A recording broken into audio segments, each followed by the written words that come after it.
ओम हनु हनु हनु हनुमते नमः। श्री रामाय नमः। ओम क्लीं मूर्ति शारदे ममकार सिद्ध गुरु गुरु नमः। सभी लोगों को जय श्री राम, जय हनुमान जी महाराज की। इस कराल काल कलयुग में शत्रुओं से और शत्रुओं की विद्या से लोग बहुत परेशान हैं।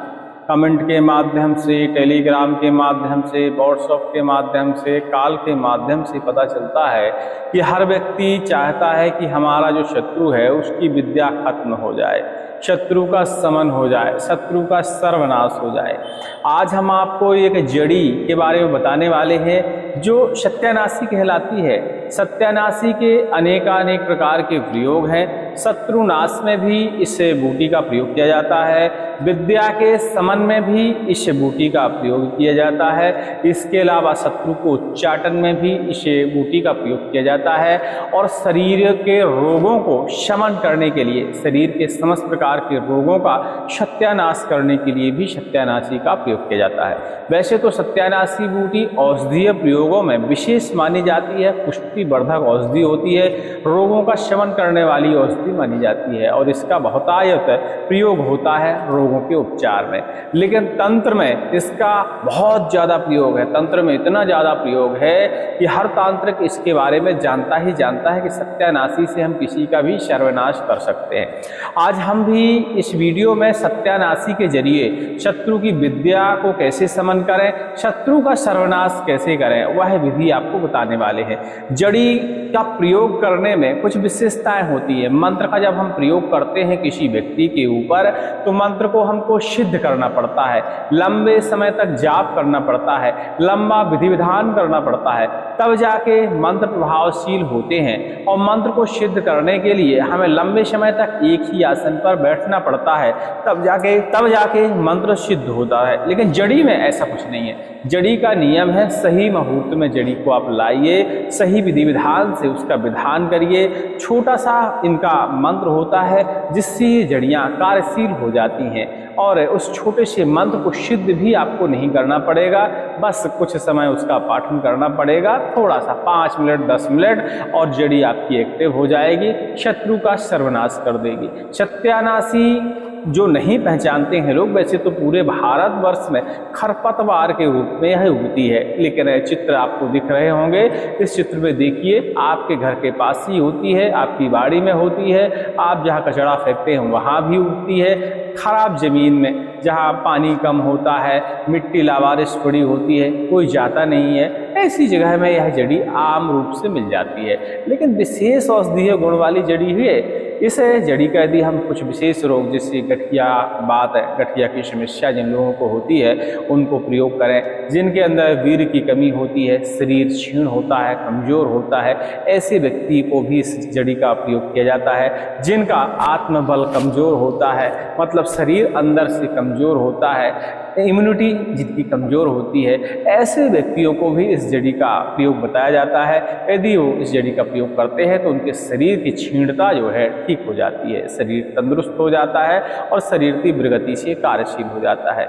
लेकिन हमारा विषय वो नहीं है, औषधीय विषय नहीं है। औषधीय विषय के बारे में जिसको जानकारी चाहिए तो सत्यानाशी के 100 प्रकार के और 100 प्रकार के रोगों में इसका उपयोग है। इस विषय में यदि आपको जानकारी चाहिए तो कमेंट में लिख दीजिएगा और टेलीग्राम में संपर्क कर लीजिएगा, तो उसके लिए हम अलग से आपको बता देंगे या अलग से उसका हम वीडियो भी बता देंगे। क्योंकि हमारा जो चैनल है तंत्र मंत्र से संबंधित है, औषधि से संबंधित है नहीं है। लेकिन ऐसा नहीं है, तंत्र मंत्र को जानने से पहले हमें औषधियों के बारे में जानना जरूरी होता है। क्योंकि हर तंत्र मंत्र में, हर मंत्र के प्रयोग में कहीं ना कहीं औषधि का उपयोग आ ही जाता है। बहुत सारे ऐसे मंत्र हैं जिनका हवन जो है औषधि से किया जाता है। बहुत सारे ऐसे मंत्र हैं जिनको प्रयोग करने के लिए औषधियों का प्रयोग किया जाता है। अक्सर आपने सुना होगा काली गुंजा का नाम, जो शत्रुनाश के लिए विशेष मानी जाती है, सम्मोहन वशीकरण करने के लिए विशेष मानी जाती है, शत्रु के यहाँ उच्चाटन करने के लिए काली गुंजा विशेष मानी जाती है। मतलब औषधि है, इसका हर जगह प्रयोग होता है। तो आज का वीडियो हमारा सत्यानाशी के ऊपर है, सत्यानाशी का कैसे प्रयोग करना चाहिए। तो इसके औषधीय गुण आप लगभग समझ गए होंगे। अधिक जानकारी के लिए संपर्क कर लीजिएगा। अब चलते हैं कि इसको कब लाना चाहिए और कैसे कैसे इसका प्रयोग करना चाहिए। तो इसके लाने के भैया बहुत सारे साल में मुहूर्त आते हैं। रविवार को पुष्य योग, गुरुवार को पुष्य योग, ग्रहण काल, खासकर जब सूर्य ग्रहण पड़ता है तब इस औषधि को लाए तो विशेष मानी जाती है। इसके अलावा दीपावली की रात्रि में, होली की रात्रि में, नवरात्रों में सप्तमी और चौथ के दिन आप इस औषधि को ला सकते हैं। तो देखिए अब नवरात्रि एक तो अपनी निकल गई है, अब अभी मार्च अप्रैल वाली नवरात्रि आएगी, उसमें इस जड़ी का आप प्रयोग कर सकते हैं। लेकिन इस जड़ी को यदि हम दीपावली में लाते हैं तो विशेष मानी जाती है जड़ी, इतनी विशेष कि दीपावली के दिन लाते हैं हम इसको तो सभी प्रकार की व्याधियों का तो यह सर्वनाश करती है, सभी प्रकार की दारिद्रता का सर्वनाश करती है, सभी प्रकार के रोगों का सर्वनाश करती है और सभी प्रकार के शत्रुओं की बुद्धि का सर्वनाश करती है, शत्रुओं का सर्वनाश करती है। तो चलिए दीपावली अब आने वाली है तो दीपावली के संबंध में हम चर्चा करते हैं कि कैसे इस औषधि को लाना चाहिए। तो दीपावली के एक दिन पहले इस औषधि को निमंत्रण दिया जाता है। जैसे दीपावली आज के दिन है तो हमें कल शाम को या कल सुबह इस औषधि को निमंत्रण देना पड़ता है। निमंत्रण देने के लिए एक आप नारियल ले लीजिए, हल्दी चावल ले लीजिए, सिंदूर ले लीजिए, थोड़ा सा प्रसाद भी आप कुछ रख सकते हैं, फूल रख लीजिए, एक लोटा जल रख लीजिए और हाथ में जो कलावा बांधते हैं हम, कलावा मौली धागा भी आप रख लीजिए।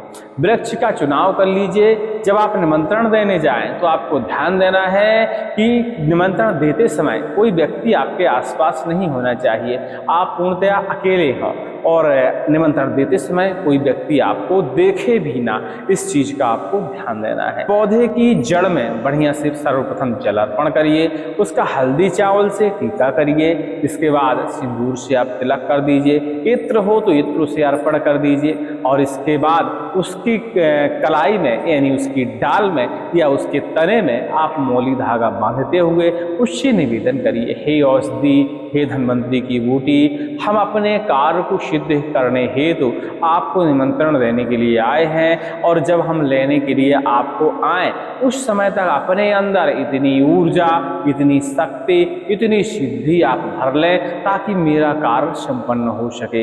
इस तरह आप प्रार्थना करते हुए धन्वंतरी की बूटी सत्यानाशी से आप प्रार्थना करेंगे। उसके बाद धन्वंतरी महाराज का भी ध्यान करेंगे, स्मरण करेंगे, उनको भी कुशा के सहारे, पुष्प के सहारे स्नान, ध्यान, धूप, दीप, नैवेद्य आप वहीं अर्पण कर सकते हैं, कोई दिक्कत नहीं। ये सारी सामग्री आप वैसे भी लेके गए हैं तो शॉर्टकट में आप धन्वंतरी जी का ये पूजन कर दीजिए। वहीं पे मन में मानसिक पूजन करिए और सामग्री जो है अपना जमीन में या किसी पात्र के ऊपर ये सारी सामग्री आप अर्पण कर दीजिए और उनसे निवेदन करिए कि आप इस बूटी को हम अपने घर, अपने कार्य को सिद्ध करने हेतु आज्ञा चाहते हैं और इसमें आप ऊर्जा भरने की कृपा करें, शक्ति भरने की कृपा करें, सिद्धि भरने की कृपा करें। इस तरह बढ़िया से प्रार्थना करते हुए आपको फिर वहां से आ जाना है। ठीक है, अब आते हैं दूसरे दिन, जैसे दीपावली है तो दीपावली की रात्रि में आपको लाना है। एक दिन पहले निमंत्रण दे दिया, दूसरे दिन आपको इस औषधि को लेने जाना है। तो लेने कब जाना है? सूर्य अस्त होने के बाद,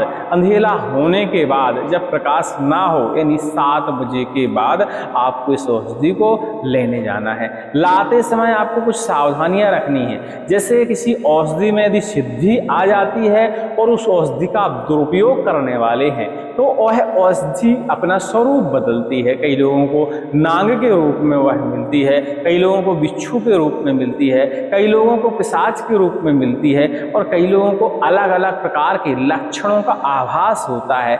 जो कि आभास होता है, प्रत्यक्षीकरण नहीं है, आभास होता है कि वहाँ सर्प है। तो हमें अपने मन को और शरीर को पूरी तरह पावरफुल बनाना है, मन को कंट्रोल करना है। डरना तो बिल्कुल है ही नहीं, हमको ये मानना है कि सिर्फ यह औषधि है। यदि आप डरेंगे तो आप औषधि को फिर ला नहीं पाएंगे। तो इन सब चीज़ों का आपको ध्यान रखते हुए औषधि को लाने के लिए जाना है, क्योंकि अक्सर 100 में से 10 लोगों के साथ ये लक्षण उभर के आते हैं। उसे आप मानसिक भ्रम कह सकते हैं या कुछ भी कहें, लेकिन कुछ ना कुछ इशारा औषधि अपना ऐसा प्रकट करती है जिससे जिससे आपके अंदर डर का भाव पैदा हो जाए। सबसे बड़ी दिक्कत ये होती है कि आपको अकेले ही औषधि को लाने जाना होता है। तो डरने वाली बात नहीं है, वो हमें ये मानना चाहिए कि सिर्फ एक आभास है, एक प्रकार का भ्रम है। तो औषधि के पास आप जाइए, फिर से उसकी जड़ में थोड़ा सा जल अर्पण करिए, औषधि को प्रणाम करिए और धन्वंतरी महाराज से फिर एक बार आज्ञा ले लीजिए। लकड़ी का औजार, लकड़ी का कोई भी खोदने का औजार आपके पास होना चाहिए। आपको लोहे के अस्त्र शस्त्रों से खुदाई नहीं करनी है। चाहे तो अपने हाथ से डायरेक्ट उसे आप उखाड़ सकते हैं, लेकिन यदि खोदने की आवश्यकता है तो लकड़ी के औजार से ही आप खोदें। इस चीज का आपको ध्यान देना है। तो धन्वंतरी जी से प्रार्थना करते हुए ओम बंदंडे महादंडाय स्वाहा, इस तरह का मंत्र है। मंत्र नहीं आता है तो ओम ऐं ह्रीं क्लीं चामुंडाय विच्चे, इस मंत्र का मन ही मन जापन करते हुए आपको औषधि को खोदना है। औषधि को खोदने के बाद उसका तना जो है अलग कर देना है। सिर्फ आपको जड़ अपने घर लेके आनी है। अब देखिए, औषधि का साल भर प्रयोग होता है छोटी छोटी चीजों में। औषधीय रूप से धन प्राप्ति के लिए, कर्ज मुक्ति के लिए, जुआ जीतने के लिए, शत्रु का नाश करने के लिए, शत्रु की विद्या नाश करने के लिए तमाम प्रकार के औषधि के प्रयोग हैं इस वाली औषधि के। तो आप ज्यादा मात्रा में ला सकते हैं, 1 या 2 से अधिक पेड़ों को आप निमंत्रण दे सकते हैं और सभी की जड़ियां आप एक ही बार में खोद कर ला सकते हैं। जड़ी को अपने घर लाना है। घर में अंदर प्रवेश कराने से पहले जड़ी की मिट्टी बढ़िया से आपको साफ करनी है। साफ जल से उसको बढ़िया से धुलना है। सफेद वस्त्र एक थाली के ऊपर बिछाकर वो जड़ियां आपको थाली के ऊपर रखनी है और अपने पूजा घर में उन जड़ियों को किसी पटे के ऊपर एक प्रतिमा के रूप में स्थापित करना है। स्थापित करने के बाद रात्रि में जब आपका दीपक पूजन हो जाए, दीपावली का संपूर्ण पूजन संपूर्ण हो जाए, लक्ष्मी माता का पूजन हो जाए, उसके बाद आपको जड़ी का पूजन करना है। उसे शुद्ध जल से स्नान कराना है, कुशा के सहारे, पुष्प के सहारे तिलक चंदन करना है, इत्र अर्पण करना है। इसके बाद धूप, दीप, नैवेद्य, ये सारी चीजें अर्पण करने के बाद औषधि से प्रार्थना करनी है। अब इस औषधि तो आप ला लिए, इतना ही औषधि में कार्य होता है। इसके बाद औषधि के अलग अलग कार्य हैं। इससे चाहे आप शत्रुनाश में प्रयोग करें, चाहे धन प्राप्ति में प्रयोग करें, चाहे रोग नाश में प्रयोग करें, इसके अनेक कार्य हैं। तो आप अनेक अलग अलग प्रकार के मंत्रों का इस औषधि में पालन कर सकते हैं। अपना आसन सामने बिछा लीजिए, थोड़ी सी अग्नि प्रज्वलित कर लीजिए और अग्नि प्रज्वलित करने के बाद भगवान नारायण को प्रणाम करिए, गणेश भगवान को प्रणाम करिए। जैसे रोग नाश में इस जड़ी का प्रयोग करना है तो हम मृत्युंजय मंत्र की कम से कम 5 माला का जाप करें और जड़ी को धूप दीप नैवेद्य दिखाकर, धुआं दिखाकर अपने पास रख लें। किसी भी रोग में इस औषधि का आप प्रयोग कर सकते हैं। चाहे तो इस औषधि से आप झाड़ा लगा के प्रयोग कर सकते हैं। खासकर जैसे सर्पदंश हुआ, ब्राशदंश हुआ, ऐसे समय में महामृत्युंजय का ही आप जाप करते हुए, गायत्री मंत्र का जाप करते हुए, मंत्र का चुनाव आपको आपके श्रद्धानुसार करना पड़ेगा। ठीक है, तो इन मंत्रों का जाप करते हुए, राम मंत्र का जाप करते हुए, नारायण मंत्र का जाप करते हुए, कोई भी मंत्र का आप चुनाव कर लीजिए जो जिसका आपने दीपावली की रात में जाप किया होगा, उसी मंत्र से आप झाड़ा लगा सकते हैं। और झाड़ा लगाने के लिए जैसे वृश्चिक दंश हुआ है तो जिस जगह तक वृश्चिक का दंश दर्द कर रहा है उस जगह से जड़ी को स्पर्श कराते हुए नीचे की तरफ उसको खिसकाना है और अपने मंत्र का आपको पाठन करना है। चाहे तो हमारे चैनल पर उपलब्ध सावर मंत्रों का भी आप जड़ी के साथ प्रयोग कर सकते हैं। तो इससे देखिए दंश की समाप्ति होती है। रोगनाश में यदि प्रयोग करना है तो महामृत्युंजय का जाप आपको करना पड़ेगा थोड़ा सा। चाहे तो 1 माला, 5 माला, 11 माला तक जप कर सकते हैं। और हर बार जैसे अलग चीजें प्रयोग करना है तो उस जड़ी को अलग से एक टुकड़ा आपको अपने सामने रखना होता है। और जब आपका महामृत्युंजय का जाप संपूर्ण हो जाए, 11 माला तक भी यदि कर लेते हैं, उस जड़ी का धन्वंतरी जी का ध्यान करते हुए जड़ी को, रोगी को आपको पान कराना होता है। कितनी मात्रा में पान कराना चाहिए? 1 चने की साइज की जड़ी काट लेनी है, उसको बढ़िया से दूध में, बरगद के दूध में भी आप पीस सकते हैं और उसको पीसने के बाद 1 चने की साइज की आप गोली बना लीजिए और सामने वाले व्यक्ति को पान करा सकते हैं। घर में कोई असाध्य रोग से पीड़ित है उस व्यक्ति को भी इस औषधि को आप पान करा सकते हैं। खासकर गठियावात के रोगियों को, पीलिया के रोगियों को, लीवर के रोगियों को, किडनी के रोगियों को या वीर्य की कमी वाले रोगियों को, शारीरिक क्षीणता वाले रोगियों को, तमाम प्रकार के रोगों में इसका उपयोग कर सकते हैं। शरीर में जिनकी इम्यूनिटी कमजोर हो ऐसे व्यक्तियों को भी इस औषधि का आप पान करा सकते हैं। असाध्य रोग, ऐसा कोई घाव जो लंबे समय से भर ना रहा हो, ऐसे रोगियों को इस जड़ी को गौमूत्र के साथ पीसकर उस स्थान पर लगाना चाहिए। ऐसा करने से वह घाव शीघ्र भरने लगता है। औषधि प्रयोग तो बहुत है भैया इस जड़ी के, हम तो इस जड़ी का सत्यानाशी का शत्रुनाश में प्रयोग आपको बताने वाले थे। तो शत्रुनाश में इसका प्रयोग करने के लिए दीपावली की रात्रि को ही आपको एक मंत्र जप करना है। उस औषधि का एक टुकड़ा काले कपड़े के ऊपर आप रख लीजिए और काले कपड़े के ऊपर रखने के बाद बाकी जड़ियाँ अलग कर दीजिए, क्योंकि आप बहुत सारी खोद कर लाए हैं। तो एक सिंगल जड़ी छोटा सा टुकड़ा 1 इंच करीब का काले कपड़े के ऊपर रख दीजिए, उस पर एक सिक्का आप रख दीजिए। गुंजा के बीज यदि आपको मिल जाते हैं तो 5 गुंजा के बीज आप साथ में रख दीजिए, एक नारियल उसी के साथ आप रख लीजिए और निम्न मंत्र का आप जापन करिए। मंत्र ध्यान से सुनिए, प्रयास करेंगे कि इसको हम स्क्रीन पे लिख दें या डिस्क्रिप्शन में छाप दें, तो देख लीजिएगा। ओम जम जाम जिम जूम थम ठः स्वाहा। ओम जम जाम जिम जूम ठम ठः स्वाहा। ओम जम जाम जिम जूम ठम ठः स्वाहा। इस मंत्र की कम से कम आपको 21 माला जाप करनी है। 21 माला इस मंत्र की आपको जाप करने में अति करेंगे तब भी 1 घंटा से ज़्यादा नहीं लगेगा, क्योंकि छोटा सा मंत्र है। इस मंत्र को बहुत फास्ट आप पाठ करेंगे, 21 माला आपकी 1 घंटे के अंदर पूरी हो जाएगी। छोटा सा मंत्र है भैया, बड़े बड़े मंत्र तो आपने हमारे चैनल में बहुत सारे देखे हैं, छोटे मंत्र का आप पालन करिए, ठीक है।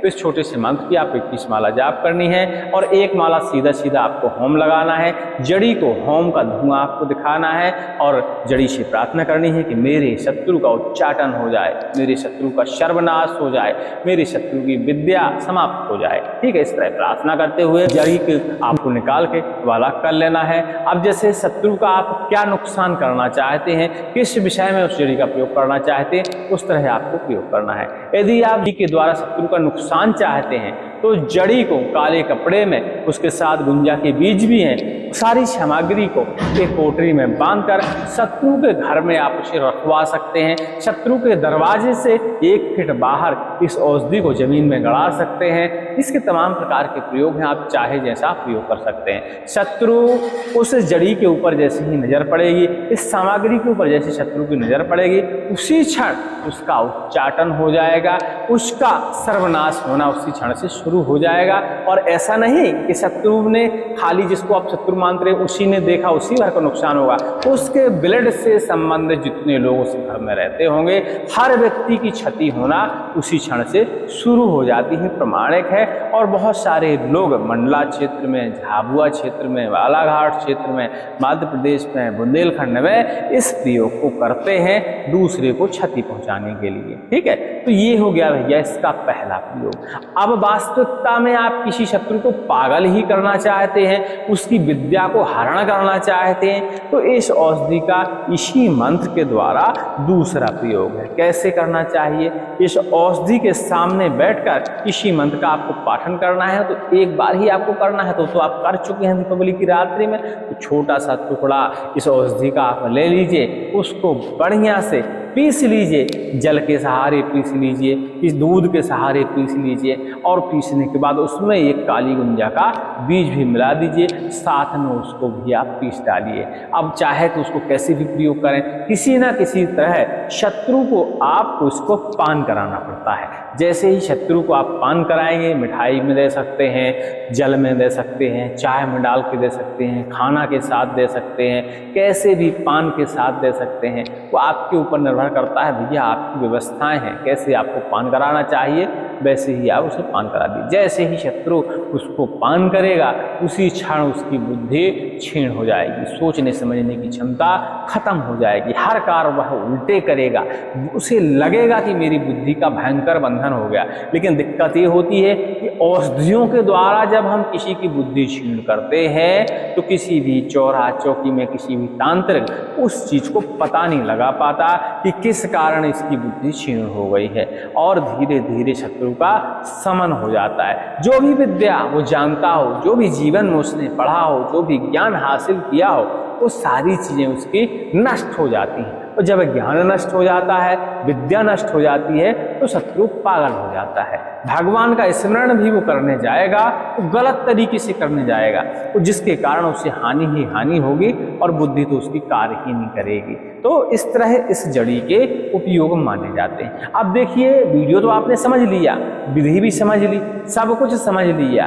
अब देखिए, आपको तय करना है कि आप जड़ी के द्वारा किसी का नुकसान करना चाहते हैं या जड़ी को रोग नाश में, प्रेत बाधा के नाश में, तंत्र बाधा के नाश में इसका प्रयोग करना चाहते हैं। तो आप चाहें जैसे प्रयोग करिए भैया। पाप और पुण्य के भागीदार आप हैं इस चीज में, वो इसलिए कि आपको करना है। मेरा कार्य है आपको जानकारी उपलब्ध कराना, जानकारी देना, और वो भी ऐसी जानकारी देना जिसका उपयोग अपने जीवन में कभी ना कभी किसी ने किया हो और उसका अनुभव हो उसे। तो इस चीज का बहुत लोगों को अनुभव है, बहुत सारे लोगों ने इस क्रिया को किया है और सफल हुए हैं। वो मंत्र के साथ इस औषधि की शक्ति 100 गुना बढ़ जाती है और तुरंत ही प्रभाव दिखाती है। बाकी इस औषधि से आप चाहें तो अपने घर की भूत प्रेत बाधा का हरण कर सकते हैं, तंत्र बाधा का हरण कर सकते हैं, और जो शत्रु के द्वारा हमारे घर में विद्याएं भेजी जाती हैं उसका भी हरण कर सकते हैं। हमारे चैनल पर उपलब्ध तमाम प्रकार के मंत्र जैसे कि चंडी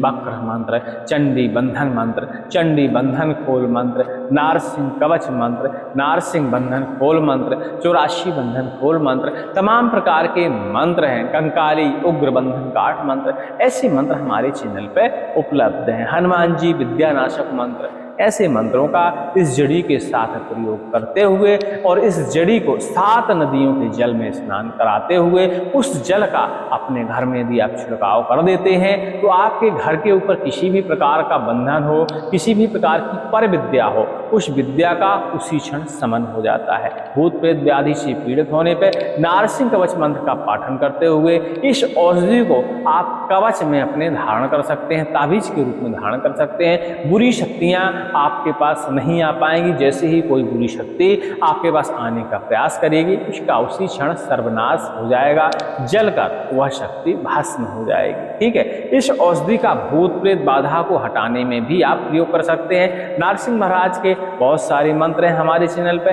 बहुत सारे अस्त्र मंत्र हैं, सुदर्शन अस्त्र मंत्र है, विष्णु अस्त्र मंत्र है, हनुमान अस्त्र मंत्र है, अंजनेय अस्त्र मंत्र है, इसके अलावा शिवास्त्र है, बहुत सारे मंत्र हमारे चैनल पर प्रेषित हैं। इसमें से सुदर्शन अस्त्र मंत्र, सुदर्शन चक्र मंत्र का एक माला पाठन करते हुए इस जड़ी का यदि आप प्रयोग करते हैं, इस जड़ी के द्वारा अपने घर में बंधन करते हैं, कीलन करते हैं, इस जड़ी को अभिमंत्रित करके इसका जल अपने घर में छिड़काव करते हैं, हर प्रकार की डाकनी, शाकनी, बरम, बैताल, खब्बीस, जिन, मसान, मरी, तमाम प्रकार की जो बाधाएं होती हैं आपके घर से दूर हो जाएंगी, आपके घर से हमेशा के लिए दूर हो जाएंगे, कभी आपके आसपास नहीं आएंगे।